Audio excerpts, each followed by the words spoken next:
A 1, 2, 3, 4.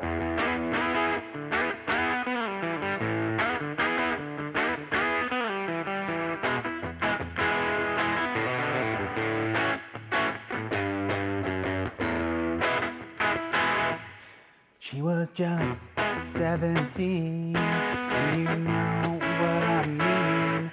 What does that line mean? That is a creepy line. Episode 12, Chrono Lessons.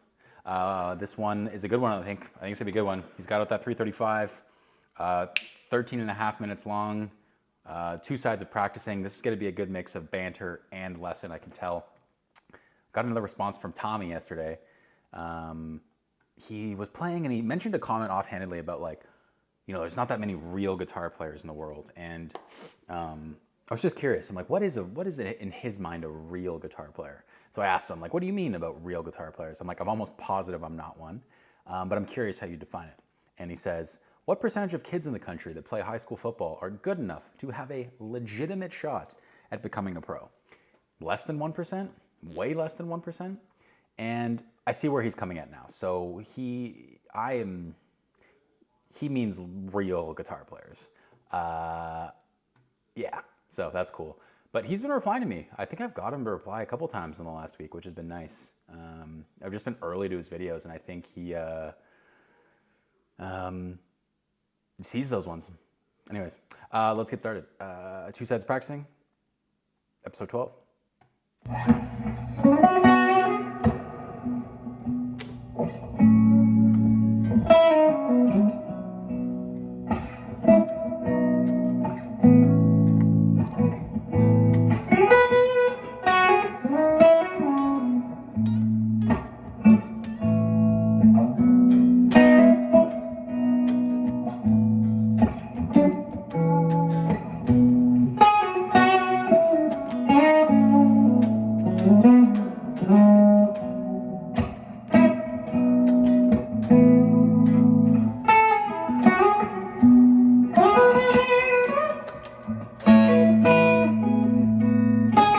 This is my favorite kind of Tom playing. He did a lot of this on Plexi Soul, his like first solo album, and I don't know, maybe that's why I'm in love with it, but this is the kind of guitar where if you ask me how do you want to play at some point, dream, it sounds like this.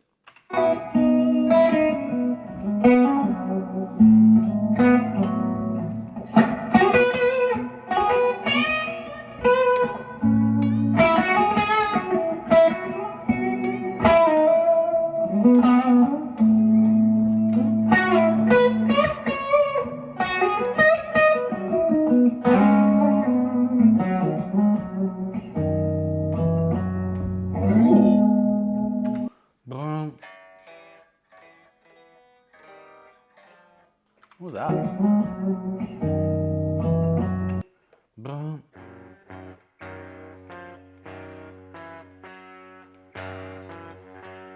Kind of cool.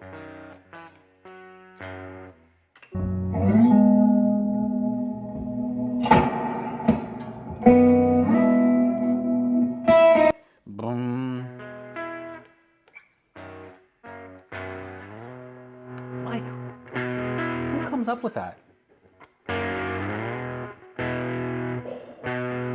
It sounds so good. Grab your guitar right now and play that.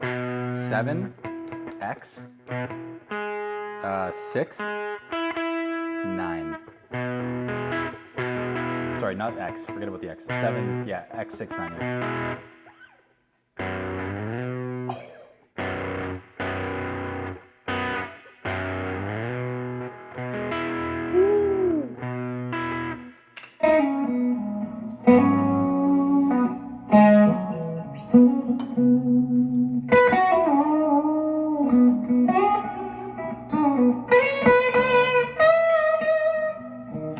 The down bend. I always bend up. And I also love the first finger bend. I don't do that enough. It's harder, but I think that's the point. It's almost like, I feel like you can feel that effort versus like a, you know?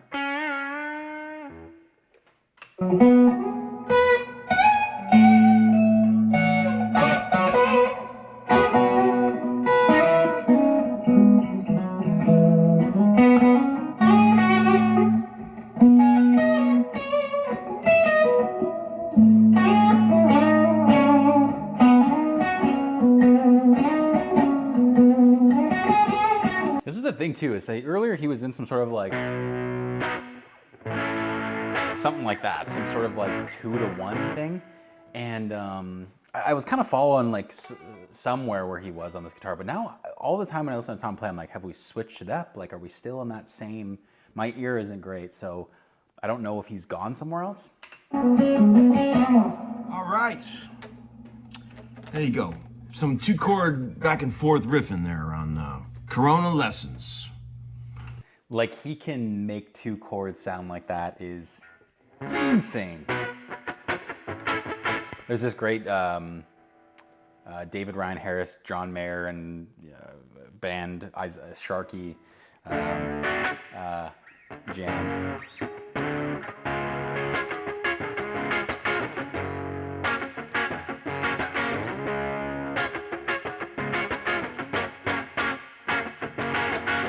Just those 2 the whole time, and they make it sound so good. So good players can make 2 chords sound good. Bad players can make 100 chords sound terrible. So, Volume 12. How you doing, everybody? So, man, I got a couple questions. You know, we like questions, don't we? I got BCB. some viewer questions that we can talk about. One guy said, my wife has started referring to me watching your videos as Tom Time. Should I be concerned? I like Tom Time. I might actually use that once the thing dies off and I can't say Corona Lessons anymore. If I keep going, which that's all up in the air. I don't know. I don't really have a lot. Imagine if he stopped.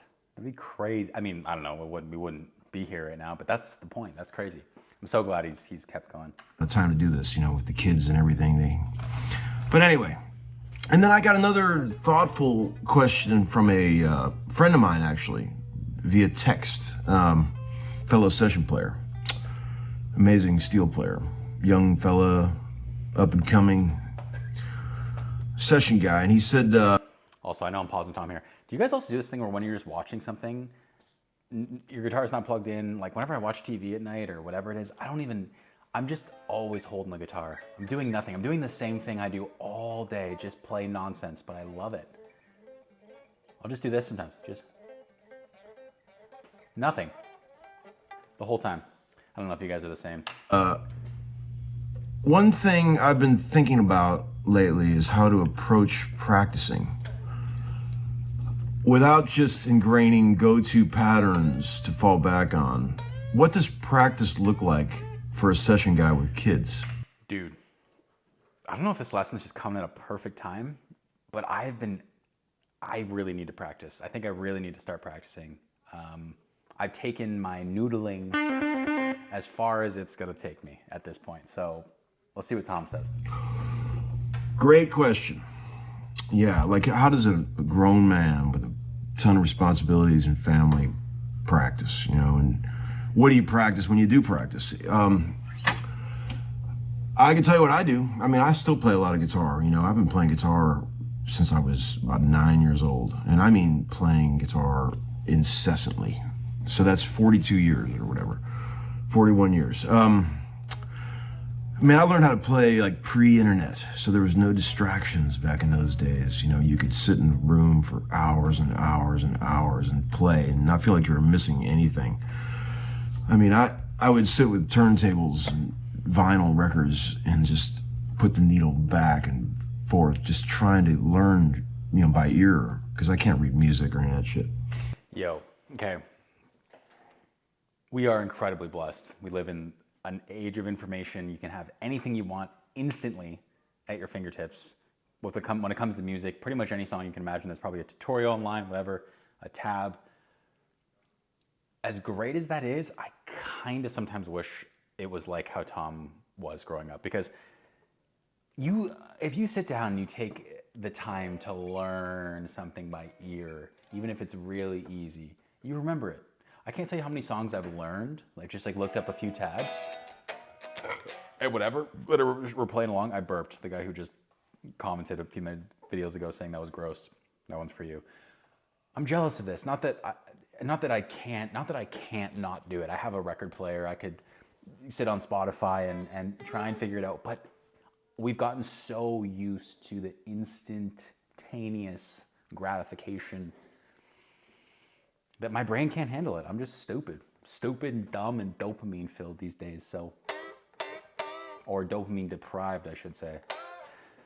So I'm a bit envious of Tom, but you know, good players don't make excuses. So.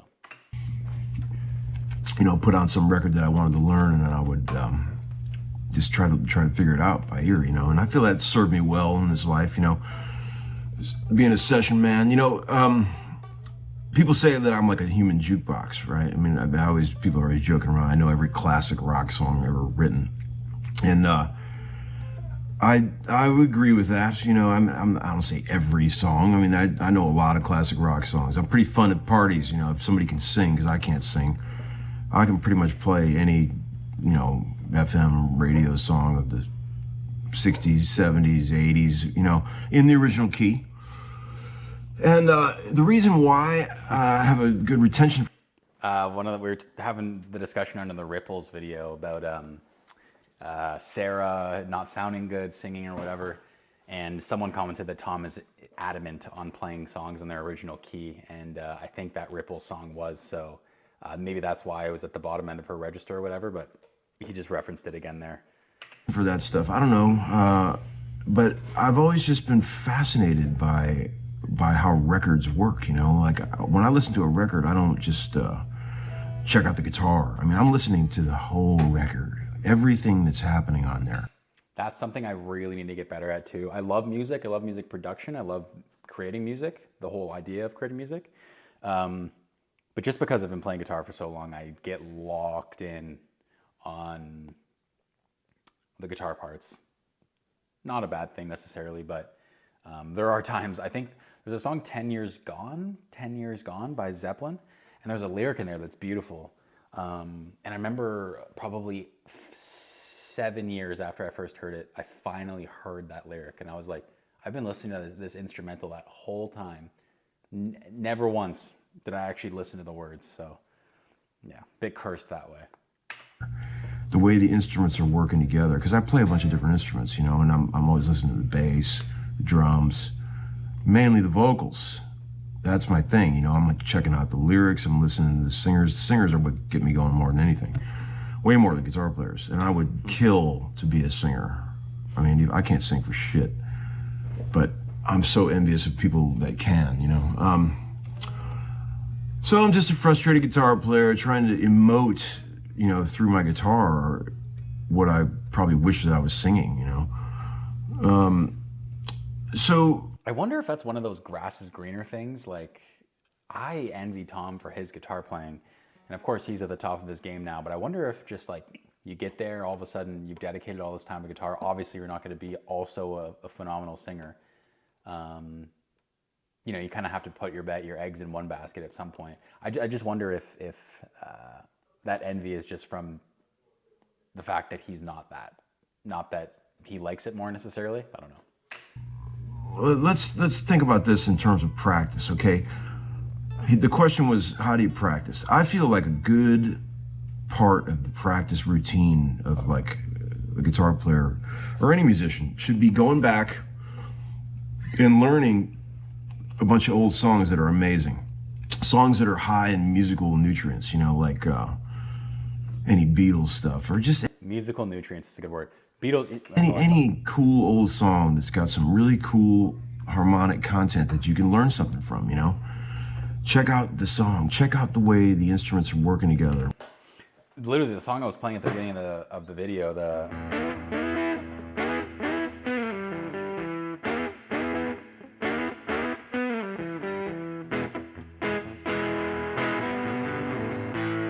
that is George Harrison's lead part on I Saw Her Standing There.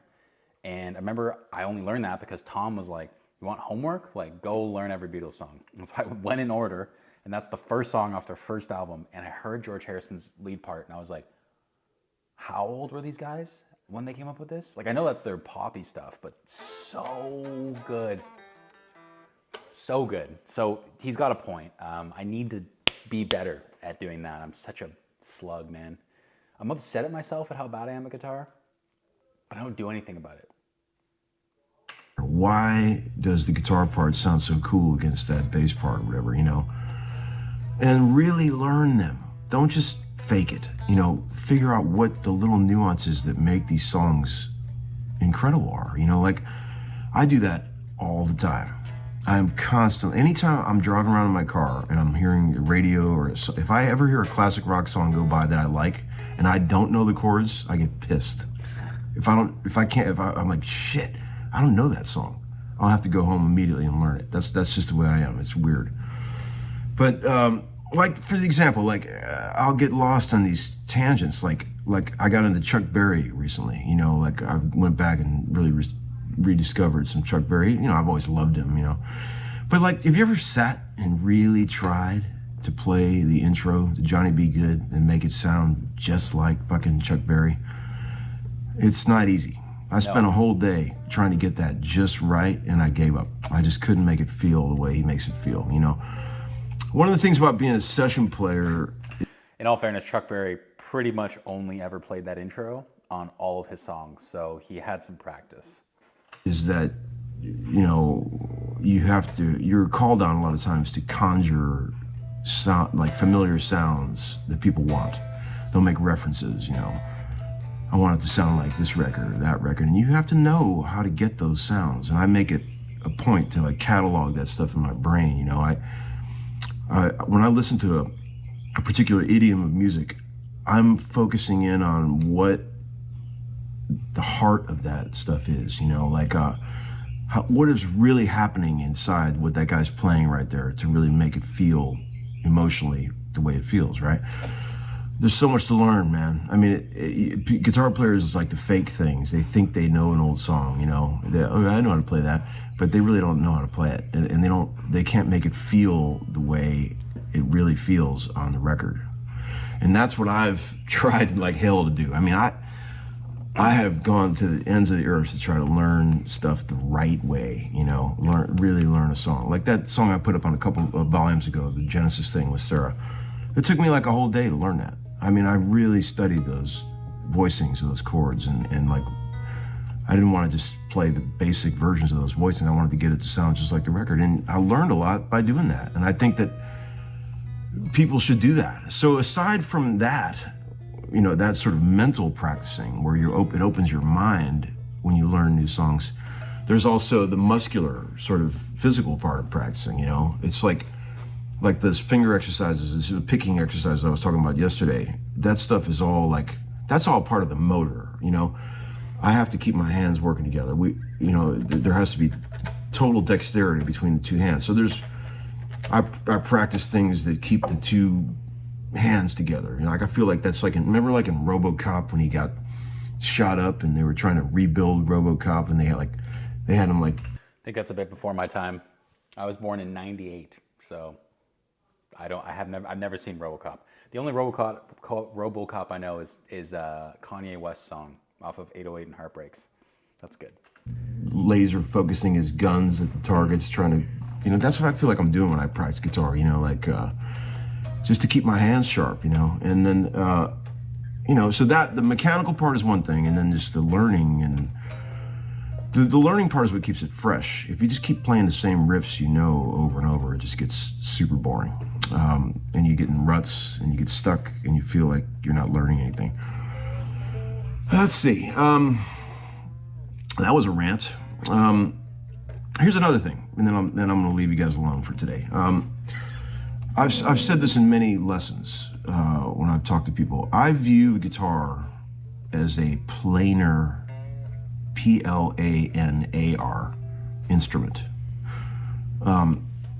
What I mean by that, like the woodworking planer? I've watched a lot of woodworking YouTubers and they have like a planer to like level a piece of wood.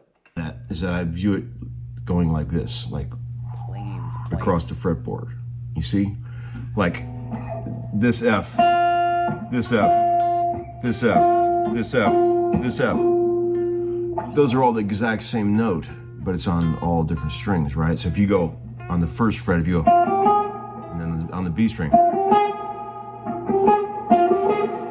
you can play the same lick 4 different places, and the only thing that changes is the timbre of the sound of it. So in the studio, I'm constantly exploring like where to play a riff.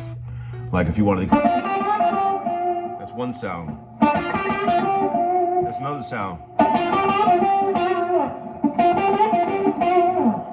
There's like, that's why I feel like it's so important to know the notes of the neck of a guitar. Every time someone says this, I want to kill myself. Oh man, I wish, I don't know, I keep saying I wish I knew the notes cold. I wish I knew the notes cold without having to put in any of the work. That's what I want, truly. Oh, it'd be so cool. Absolutely blindfolded, like no thought should go. It should be an instantaneous recognition. When you put your finger down anywhere on any string, you have to know what note that is. You don't even have there's not enough time to think. No. The goal for me as a guitar player in the studio or on a live gig is to just get totally free mentally. Yeah. Where I'm not thinking about anything. All I'm doing is listening to the other. I feel like that comes only after so much practice. Like you get to the point where you start to learn everything and you overthink everything, all these things you have to absorb and you have to consciously think of them when you use them. And then at some point you just accumulate so much knowledge and then you just keep working on that and then you just hit a threshold where it's just there and it's effortless. Like I want to know, like you want to know stuff, colors and phrases and stuff like you know colors. Like if you saw this, you're not going to think twice. You're like, that's pale green, right? Or whatever. This is black. Like you don't think about those things. Like they're just there in your brain already. Yeah. Players, and I'm off on some crazy world somewhere where I'm like creating and I'm sort of just flying around some other place. And the only way to get there where you can do that is to just know this shit, man. You know, like you have to know where you are and you can't be thinking, is this an F sharp or is that you have to know this shit if you really want to get to that level, right? And look, man, I feel like I can't stress that point enough, you know. And you don't have to know a ton of theory. You don't have to be like a jazz guy to be a badass. You just got to know street theory. You got to know the real stuff that real musicians really talk about. You know, you don't have to read beautiful, like Bach notation. You don't have to do all that. You can, and it's good if you do, but it's all you have to do is know like the real basic, sort of real theory that people talk about, like real cats, And I just learned that over years just from asking questions, Anytime I got around a unbelievable musician like Steve Cox, piano player, taught me a lot. John Jarvis, piano player, taught me a lot. I constantly ask these guys questions, like, when you play this, what are you thinking? How are you viewing that harmonically and all that? It's only 12 notes, but man, there's so many ways that you can twist them and turn them and all this crazy shit you can do with them, as evidenced by all these millions of videos out there of people talking about that. So, I don't know. Is that boring? I hope not. Anyway, I'll see you next time, guys. Dude, so good, man. That makes me want to practice. Yeah, that really makes me want to practice. I've said this a million times, but like, I don't know the notes. I know the notes on like the high and low E string. Like I know these well. And then everything else is like relative to something, right? Like I know those are octaves. I know these are octaves. Anyways. So I don't know if you just like drop me in the keyboard, like on the thing, and I'm not near some like landmark that I know, like, you know what I mean? I know all the 12. So if I'm on either side of them, I could do that. Or if I'm always referencing something relative to a note I know. I don't just know them. Like if that's an A, I can try and figure, okay, so that's A. So this is like an E, okay, that's an E. And then this is like, well, that's a B because I know this one. And so it's like, it's not instant. It's just a little bit slow. I wonder how many more videos I'm going to watch of Tom telling me to learn the fretboard before I actually learn the fretboard. If anyone's 25 minutes into this, please help me out. I'm curious, what do you guys, if any of you know the fretboard, what did you do to really learn the fretboard. Like I thought about maybe putting up flashcards or something, or like, I don't know, I have like an app for a flashcard app, and I tried a website, but like, I don't know, maybe it's just sitting down and doing it. I don't know, maybe I'm just not, I haven't found a way to make it fun, and maybe it's not fun. I don't know. Oh well, okay, I'm rambling. That was a good episode. That's a really good episode. That reminds me of some of that very early stuff that I saw during COVID that I fell in love with when I saw his content. So I'm happy to do it. I'm happy to continue to do it. So we're going to keep going here. Episode 12. Thanks for tuning in. See you guys soon.